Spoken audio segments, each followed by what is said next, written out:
There were trees along both sides of the road, and through the right line of trees, I saw the river, the water clear, fast, and shallow. There were stretches of sand and pebbles within a narrow channel of water, the water blue like the sky. Dear Gil, if only it weren't so easy to guess which book these lines are from, we could have enjoyed a delightful guessing game. But since it's easy with the internet, bear with me until the end of this letter to uncover the mind behind those beautiful words.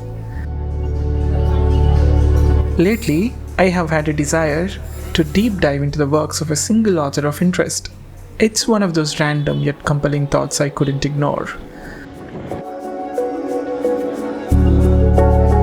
So for this literary adventure, I have been considering several authors. Shakespeare, Tolstoy, Jane Austen, Mark Twain, all fancy classic names since I want to go with writers from a different era. So, who have I chosen?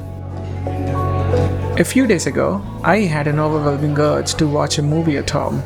Without agonizing over which movie to pick, a sickness one suffers in the times of Prime and Netflix, I started or restarted for the third time this film set in Paris. I believe that love that is true and real creates a respite from death.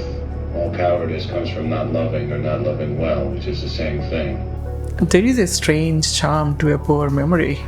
Though I had seen parts of this movie before, the details had slipped away, leaving the experience refreshingly new. This time, I was fully absorbed, sharing the whimsical, mundane, romantic sentiments of Gil. Oh, it'll be nice walking in the rain. It's beautiful. No, there's nothing beautiful about walking in the rain. No, don't forget. When he started meeting his literary heroes from a different era through time travel, and don't ask me how, I was captivated. The movie features Picasso, Zelda, Scott Fitzgerald, few others, and finally, Ernest Hemingway, the author I have chosen for the adventure. I don't know much about him, to be honest. I have only read one book of his, The Old Man and the Sea, and I don't remember anything about it except that it had an old man, the sea, and a young boy. I also didn't know he had taken his own life. No, not the old man, Hemingway himself. Why Hemingway? Why not Fitzgerald? The actor's portrayal of Hemingway in the movie intrigued me. No subject is terrible if the story is true, if the prose is clean and honest, and if it affirms courage and grace under pressure. If the real Hemingway's writing reflects even a fraction of the character's depth, I knew I would be enchanted. And this idea to start with Hemingway was as sharp and sudden as the sensation of a brick to the head.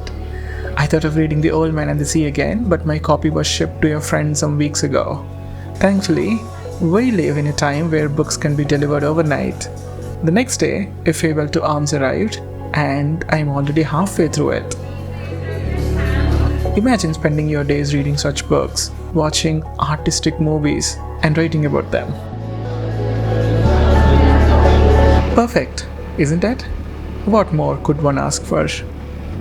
And yes, the lines at the beginning of this letter are from A Farewell to Arms, and Gil, I am loving it. This book of Hemingway and those that follow, I can't wait to let you know how I find them. What about the movie? It was such a delight, and I now want to find more of the same. Best wishes, Brooding Brook, to Gil, Paris, 1920, from the movie Midnight in Paris.